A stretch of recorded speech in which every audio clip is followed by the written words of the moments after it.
दोस्तों, जय हिंद। मैं आप सभी का स्वागत करता हूं आप ही के छोटे से चैनल केमिस्ट्री वाला में। आज हम जानने वाले हैं कि स्कैटरिंग ऑफ लाइट कैसे होती है, कोलॉइड्स क्या होते हैं, टिंडल इफेक्ट क्या होता है, और जब हम किसी भी ब्लैक रूम में बैठे होते हैं और जब उसमें सनलाइट एंटर करती है तो हमें विजिबल कैसे होती है, और क्लियर स्काई का जो कलर होता है वो ब्लू क्यों होता है और रेड क्यों नहीं होता है, वॉयलेट क्यों नहीं होता है, और जो सन का कलर होता है वो सनसेट में और सनराइज़ में ये रेड क्यों होता है। ठीक है, तो इन्हीं सारी बातों पे चर्चा करेंगे आज हम। और चलिए ज़्यादा देर न करते हुए वीडियो को शुरू करते हैं। स्टार्ट करते हैं स्कैटरिंग ऑफ लाइट से। It is the phenomena in which a part of light incident on the particle is redirected in different directions. Scattering of light एक फिनोमेना है जिसमें लाइट किसी पार्टिकल पे जब इंसिडेंट करती है, अगर हमारा ये मान लीजिए ये एक पार्टिकल है और ये हमारी लाइट रे ऑफ लाइट है, और ये जब इस पे इंसिडेंट करती है तो कुछ लाइट ये पार्टिकल एब्जॉर्ब कर लेता है, एंड बाकी सारी लाइट अबाउट 95 to 97% ये स्कैटर कर देता है, यानी रीडायरेक्ट कर देता है। तो इसी फिनोमेनन को हम स्कैटरिंग ऑफ लाइट के नाम से भी जानते हैं। ठीक है, चलिए अब जानते हैं कोलॉइड्स क्या होते हैं। चलिए कोलॉइड्स क्या होते हैं। A colloid is a intermediate state of a true solution and suspension, यानी कि a colloid is a heterogeneous system in which one substance is dispersed। यानी कि जो कोलॉइड्स होते हैं वो ट्रू सॉल्यूशन और सस्पेंशन के बीच का एक स्टेट्स हैं। ठीक है, और ये एक हेट्रोजीनियस सिस्टम है, ये तो हमें पता ही चल गया। ठीक है, और इसका एक एग्जांपल नहीं, मैं आपको इसका एग्जांपल टिंडल इफेक्ट के कॉज में बताऊंगा। ठीक है, अब जान लेते हैं कि टिंडल इफेक्ट क्या होता है। When a beam of light is pass through the colloidal solution placed in a dark room the path of light becomes illuminated यानी विजिबल। ठीक है, तो यानी कि जब भी कोई बीम ऑफ लाइट किसी भी कोलॉइडल सॉल्यूशन से पास करती है, यानी एक मान लीजिए हमारे पास एक कोलॉइडल सॉल्यूशन है, तो इससे जब कोई भी एक बीम ऑफ लाइट पास करेगी तो वो हमें किसी भी डार्क रूम में विजिबल होगी। ठीक है, तो आखिर ये होता कैसे है। ठीक है, तो अगर हम कोई भी कोलोइडल सब्सटेंस सोचें, मिल्क। ठीक है, जब भी आप किसी भी मिल्क को अगर पानी में मिला के मिक्स करेंगे तो वो एक कोलोइडल सॉल्यूशन हो जाएगा। ठीक है, अगर मान लीजिए हमारे पास ये मिल्क सॉल्यूशन है।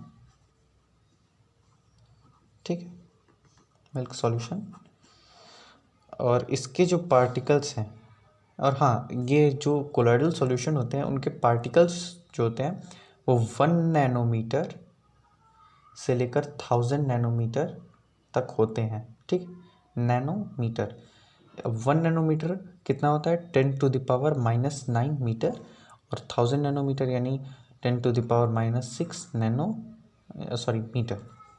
ठीक है, अब ये मान लीजिए हमारे पास ये एक नहीं, इस तरह नहीं, थोड़े बड़े, ये मान लीजिए हमारे पास एक कुछ पार्टिकल्स है, अब इसी से लाइट रे होते हुए जाएगी।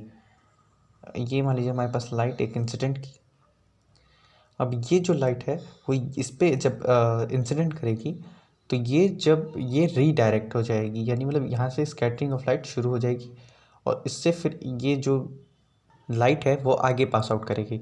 इसी तरह से कुछ परसेंट ये एब्जॉर्ब कर लेगा और कुछ परसेंट और ज़्यादातर ये रीडायरेक्ट या फिर रिफ्लेक्ट कर देगा। ठीक है, और ऐसे ही करते करते ये सारे के सारे जो पार्टिकल्स हैं वो चमकने लगेंगे, जिसका अगर ये छोटे लेवल पे होगा, और जब हम ऐसे विजिबल आंखों से देखेंगे तो ये हमें एक सीधी रेखा जाती हुई मिलेगी।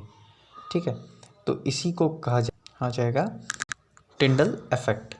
ठीक है, और मिल्क सॉल्यूशन एक कोलॉइडल का एक एग्जांपल है। ठीक है, अब जानते हैं the colour of scattered light depends upon the size of particles, ये आपको सुनने में थोड़ा अजीब लगेगा, लेकिन ऐसा होता है। सबसे पहले हम विजिबल लाइट को राइट डाउन कर लेते हैं। विब ग्योर, ये तो आपको पता ही होगा, red, orange, yellow, green, blue, indigo, violet, ठीक है। अब अब हमें पता है कि जो वेवलेंथ होती है ये रेड कलर की सबसे ज़्यादा होती है, ठीक है। इससे थोड़ी सी कम होती है ऑरेंज कलर की, और उससे थोड़ी सी कम होती है येलो कलर की। अब ये हम छोड़ते हैं, एक ब्लू बना लेते हैं, ठीक है। अब ये ड्राइंग मेरी अच्छी नहीं है, ये आप छोड़िए उसे, ठीक है।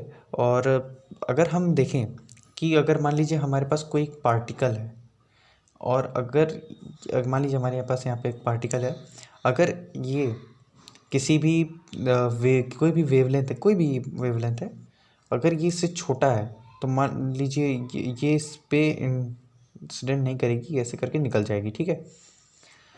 तो ये छोटा पार्टिकल होना भी ठीक नहीं है, ठीक है। अगर मान लीजिए हमारे पास बहुत बड़ा पार्टिकल है और ये जो वेवलेंथ है वो जाके इस पे इंसिडेंट तो करेगी, लेकिन इससे वो स्कैटर नहीं कर पाएगी, ठीक है, क्योंकि बहुत बड़ा पार्टिकल ये एब्जॉर्ब कर लेगा लाइट को। और अगर हमारे पास इन दोनों के बीच का पार्टिकल है, यानी ये था हमारे पास जो पार्टिकल था वो एक ट्रू सॉल्यूशन का एक पार्टिकल था, ठीक है।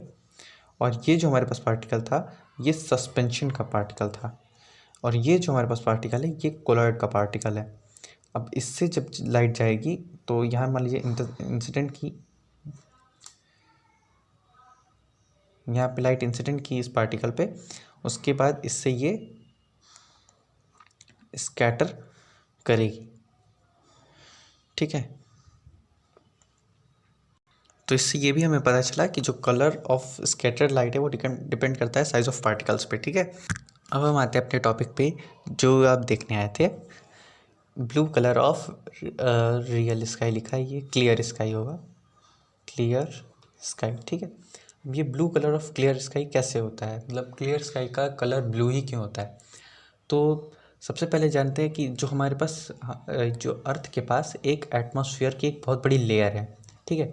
उसमें बहुत सारे पार्टिकल्स होते हैं, नाइट्रोजन है, ऑक्सीजन है, CO2 है, सल्फ़र के कुछ ऑक्साइड्स हैं, SO2 SO3, ठीक है। एंड बहुत सारे पार्टिकल्स हैं, डस्ट पार्टिकल्स भी हैं, ठीक है, बादल हैं। ये सारी चीज़ें जो जब सन से जब लाइट आती है, ठीक है, तो वो इस पे इन सब पे इंसिडेंट करती है और स्कैटरिंग करती है। तो जो हमने जाना है कि जो ट्रू सॉल्यूशंस होते हैं वो भी कुछ हद तक स्कैटरिंग करते हैं, लेकिन वो अगर देखा जाए तो वो केवल ब्लू ही की कर पाएंगे, मतलब ब्लू यानी मतलब छोटे वेवलेंथ तक की कर पाएंगे, ठीक है। तो ये कैसे, ये स्काई का कलर ब्लू हुआ, वॉयलेट क्यों नहीं हुआ, क्योंकि वॉयलेट तो सबसे शॉर्टर वेवलेंथ है, तो इन सारे पार्टिकल्स को उसी को ज़्यादातर स्कैटर करना चाहिए।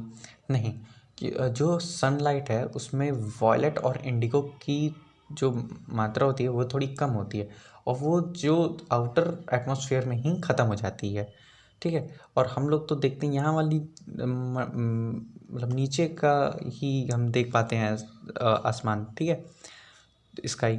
तो जब वहाँ तक जो लाइट आती है वहाँ तक चाहिए ना, जैसे मान लीजिए अगर हमारे पास ये एक ये उसकी स्काई की लेयर है, ठीक है।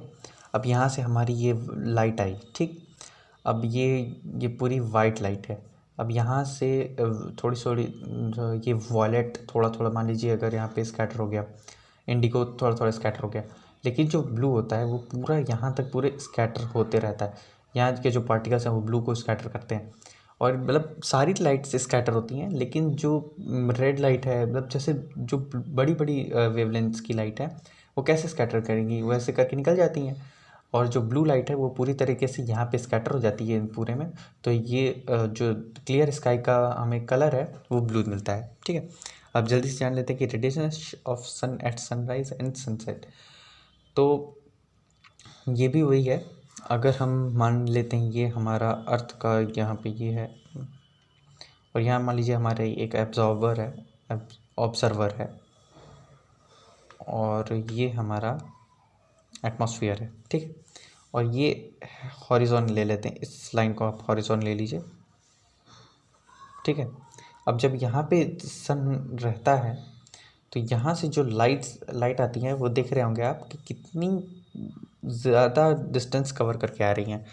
तो यहाँ पे जो सारी लाइट्स होती हैं सनलाइट की, वो वेबक्यूर से सारी लाइटें स्कैटर बहुत ज़्यादा होती हैं, और यहाँ तक कि रेड भी होती है।